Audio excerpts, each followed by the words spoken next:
The inner kingdom. Truth is one and eternal.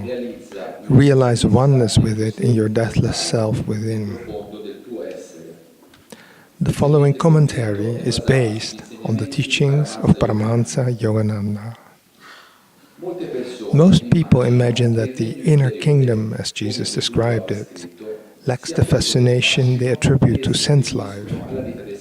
The bright lights, the diverse attractions, the joys and the laughter. Little do they realize what a vast universe exists in their own selves. There are many passages in the Old and New Testament of the Bible that describe aspects of this inner kingdom. In the book of Genesis, we read, "And the Lord God planted a garden eastward in Eden, and the tree of life also in the midst of the garden, and the tree of knowledge of good and evil." This garden was in no earthly place. It exists even now, in the very self of every human being. The legend of Adam and Eve is allegorical. It describes how the first human beings dissipated their spiritual energy centered in the spine. The spine is the channel through which flows the river of baptism and of spiritual life. The Bhagavad Gita tells us, "The wise speak of an eternal Ashvatra tree, with roots above it and its branches below." The tree of life spoken of also in Genesis is the spine. Its roots are above, in the brain's energy. Its branches are the outward spreading nervous system. When the sap, which is to say the energy, flows downward, the consciousness is drawn into delusion. On the other hand, when the energy is drawn upward in deep meditation, the consciousness is drawn towards its eternal source, God, and is at last united with Him. Krishna, in the Bhagavad Gita, therefore urges his chief disciple Arjuna to embrace the yogic science, the path of meditation. The yogi, he says, is greater than the ascetic, greater even than the followers of the paths of wisdom, Jnana Yoga, or of action, Karma Yoga. Be thou, O Arjuna, a yogi. For those who would find the divine truth, Krishna gives this description of the yogi. Steadfast, a lamp burns, sheltered from the wind. Steadfastly meditating solitary, such is the likeness of the yogi's mind, shut from sense storms and burning bright to heaven. Thus, through Holy Scripture, God has spoken to mankind.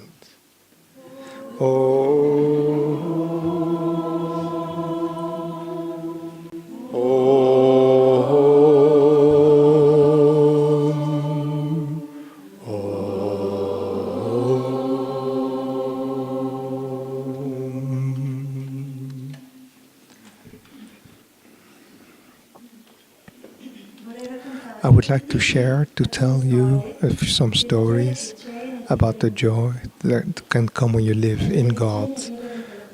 The joy that it is brought by living in His presence. And it's from a book called Book of Miracles, Stories of Miracles. Because when you can perceive that touch of light and love, then that in itself is one great miracle of love. And that is what happened to a boy, young, 24, 25 years old maybe, who had this experience. But in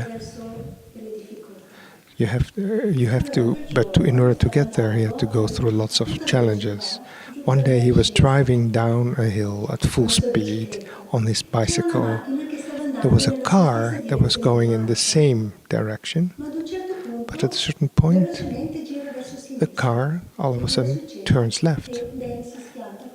And so this boy then impacts the car, and he was going like 50 kilometers per hour, really quite fast. He flew for 8 meters through the air, and with head down docked the street. Then, of course, he was taken to a hospital. His parents were warned. It was in New York. This hospital was in New York. But it would take the parents 4 hours to get there. He had blood spilled in his brain and 12 stitches on his forehead. His mother started to pray and meditate, and she said, "Divine Mother, in this incarnation, you entrusted this child, Ben, to me, but he is yours in all eternity. I give him, I offer him up today. I entrust him to thee. I accept thy will, whatever it be, but at the same time, give me the strength to face the situation, because it's hard for me and for the whole family." After a while, she heard Divine Mother reassuring her within, saying, "Your son will be saved." Saying, "Your son will be saved." Then immense joy came to her, because there was this certainty that in the end everything would go well. So they've, in the meantime, sent out prayer requests to all the Ananda prayer service, and also they sent a picture of the boy to Swami Kriyananda, of Ben. And someone then told them that Swami looked at this picture for a long time, and then he said, "He will be safe. It will go well." So she had another reassurance about that. And in fact, 3.5 weeks later, the boy could return home. The boy was astonished, because it was clear that a miracle had happened. Usually with an incident like that could be fatal or it was very clear that a miracle had happened. And he too, the boy, he had changed. This experience changed his perspective of life. In the beginning, he was just, ignoring his parents like all young people. This time, he spent much more time with them, quality time with them. He developed with them a very deep and sweet relationship with his parents, between parents and the child. One day, the mother asked him to come with her to visit Ananda village. He had always refused and rejected that. She had asked him other times and he wouldn't even know about it, but this time he said yes. It was Swami Kriyananda's birthday, great yogi of this era, a great yogi of this era. It was his birthday. It was in 2012. He turned 86, and so they were celebrating his birthday. And so they went, and they were in the dining room. They were sitting opposite the space where Swami was sitting, at the opposite end of. But Swami, at that point, he was very weak. He couldn't walk on his own. But he stood up, and when he sees Ben, they both come to each other and they hug each other. There was total silence in the whole room. And then Ben says to Swami, "Swami, when I was in hospital, waves of love inundated my heart, and I felt a connection with all life, with all creatures. And I would cry from gratitude and immense joy." And Swami said, "I know. I had the same experience." And then the son later says to the mother, "Mother, whatever you have done, whatever prayer you have uttered to take me here, I am grateful that you have taken me here, deeply, infinitely grateful." Swami had prayed for this soul and knew of this miracle of love. And then, of course, the Lord knows how to touch our heart, but we also know that His ways are not our ways. And sometimes His ways can be so baffling for the human mind that nobody would consciously choose things. Like having this accident is not something that you would choose and say, oh, that's a good idea, but look how it changed his children and how he accompanies them towards that sweetness and that depth. When, however, we feel this presence within all the difficulties of life, like when we don't feel them, and all the like ghosts, the challenges come, and we feel discouraged, disheartened. We still feel scared. We feel sad. And now I'll tell you another story to see how also even moments like this, and during moments like this, the first aid, God's first aid is so instantaneous and efficient that really, there was a song by Swami that says,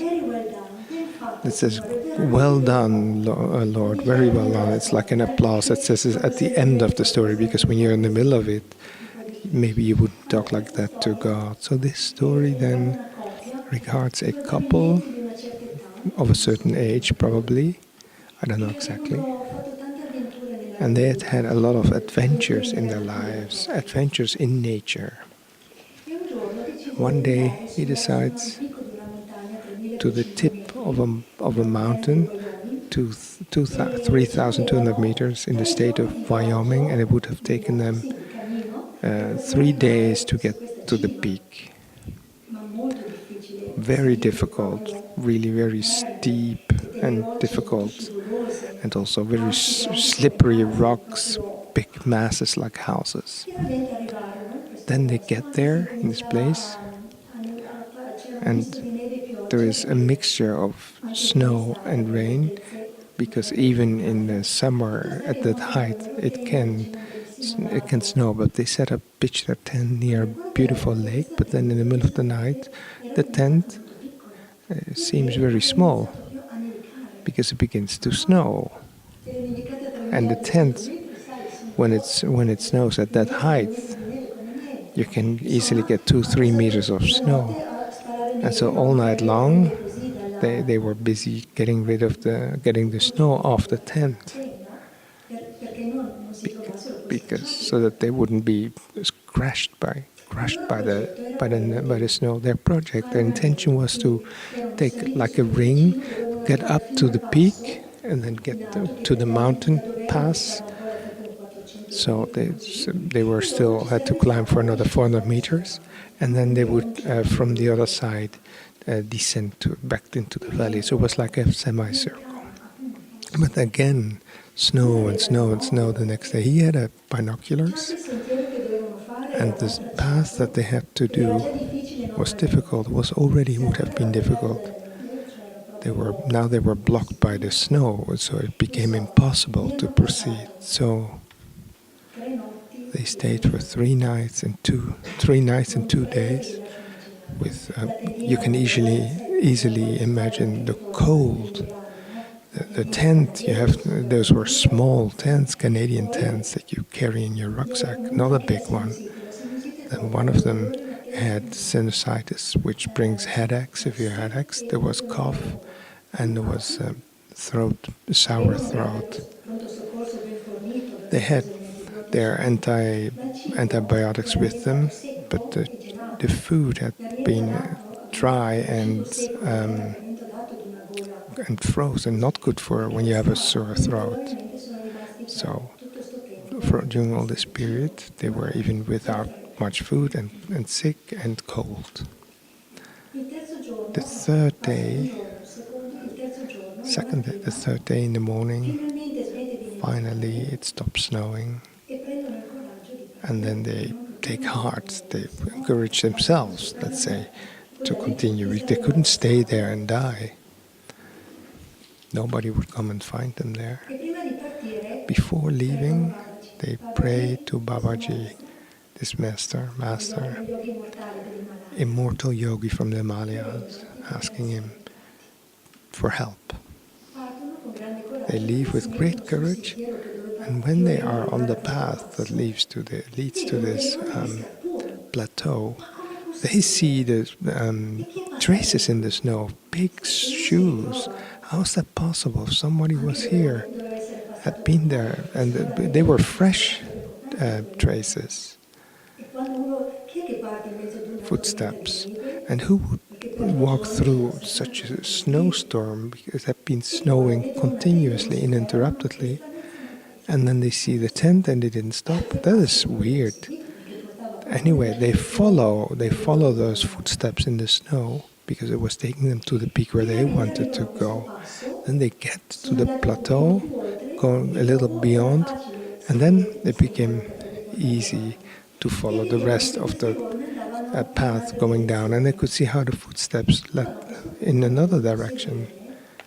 But then they decided to follow those footsteps to thank their well-doer. They follow the footsteps and they get to a huge mass of stones in the middle of a completely undersnowed meadow, Lee. And there the footstep stopped. They wouldn't go beyond. It was a miracle. Then they return home and everything ends well. One time Swami said, the kingdom of heaven is when we can be close, can feel near God. If we are with Him, there's peace, there's calmness, and He knows how to guide us in uncertain ways and paths and take us to the house of the Father. This for me is a very touching story, because when we are lost in the labyrinth of our own life, and if we ask Him, you've seen that there was a question and that there also was a willpower, because these two people decided to leave, and then they prayed to Bhagavaji for help. These are the two ingredients: willpower and prayer, calling the presence of God and having it instantaneously, and having His help instantaneously. His timing is perfect. He's not distracted. He doesn't let us wait. We, with our various worries, get distracted. And if we entrust ourselves to Him, we don't need to think of anything. He will make sure that we understand what is right and what is not right. This happened to a boy, another wonderful story. This boy, he was young, he had a problem. He was a drug addict. At the same time, he was also a very loyal disciple of Yogananda.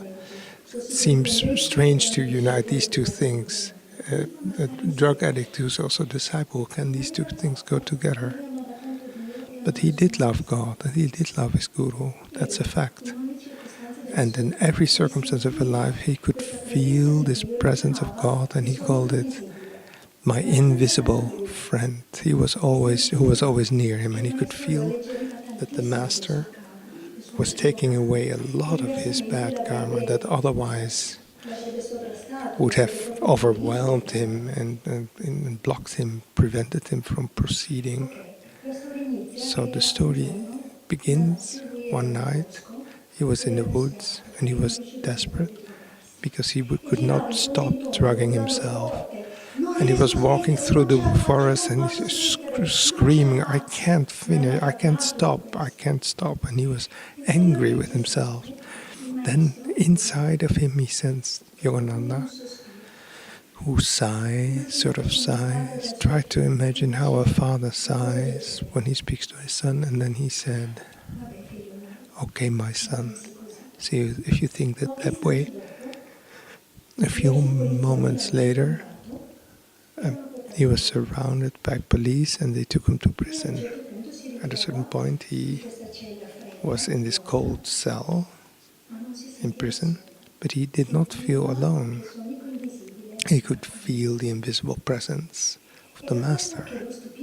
And what astonished him even more was that in spite of this weird situation in which he was, he still felt love for God. He had lost everything. He had lost his self-respect, his dignity, his freedom. And he was risking And I felt love for God, and there were no other thoughts in his mind. And he said, "Oh, I love you, God, I love you." And then he said that to learn this lesson, that he could, between him and God, to learn this lesson, it was worth to pay this high price, this high fee. They then gave him a very good lawyer, and this lawyer then managed to put off his hearing with the judge for 6 months. During those 6 months, he had the courage to stop using drugs, and he started giving service to society. So when he appeared before the judge, he was clean, he had behaved really well, and he was in fact acquitted. And they gave him even a handshake and saying, "Well, you're very good, you have changed your life." But then he says also, he said, "I wasn't alone, it was me and Master together, we did it together." There is a song by Swami Kriyananda that says, "Though green summer fade and winter draw near, my Lord, in your presence I live without fear. Through tempest, through snows, through turbulent tide, the touch of your hand is my strength and my guide. I ask for no riches that death can destroy. I crave only thee, thy love and your joy. The dances will pass, the singing must end. I welcome the darkness with you for my friend." Swami says, every fall brings you to the need to stand up again. Evil brings you good. Because even though we get into trouble, the Lord, from out of that mess, always finds a way to get you out of it, to choose again. He gives you new opportunities. He knows how to guide us. So we need to have this courage. Because if we are close to Him, everything functions better. And we will find inspiration.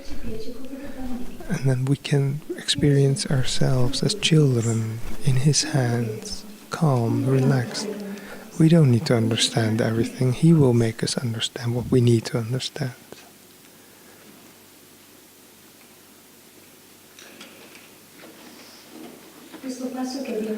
This passage that we have heard, I'd like to read it again. It says, "Steadfast a lamp burns, sheltered from the wind."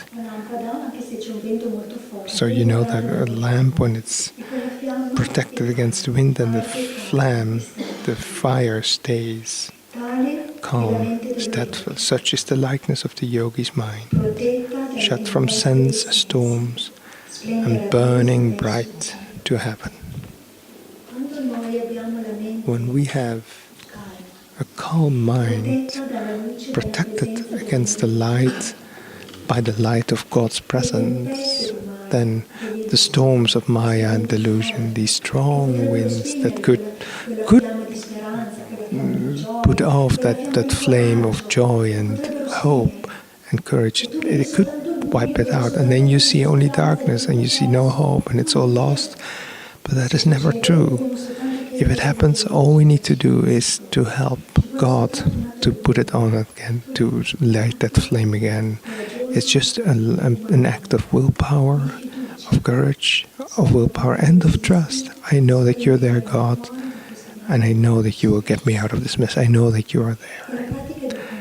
The practice of Hong So, then, the meditation practice, beautiful, simple, very powerful.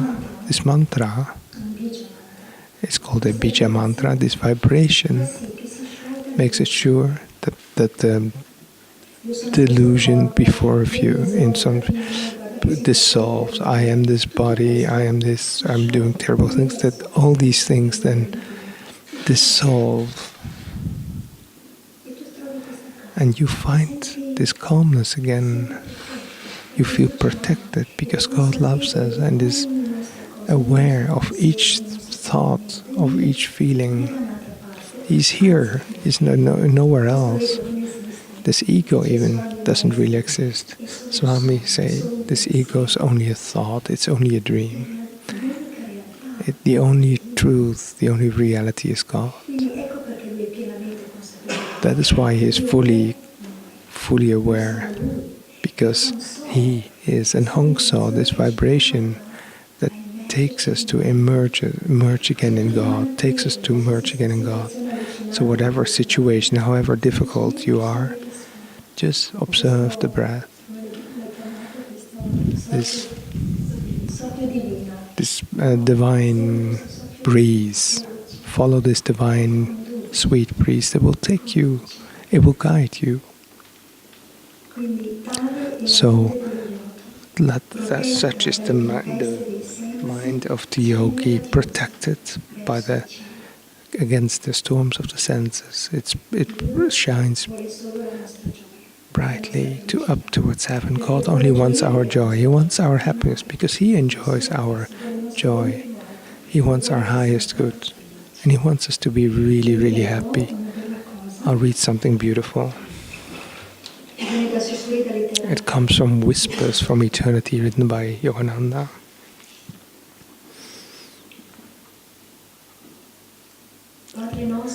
Our Father who art in heaven, let thy kingdom within us manifest itself without. May the heavenly kingdom of bliss where thou dwellest manifest itself on earth. And may all lands be freed from limitations and sufferings in thy joy.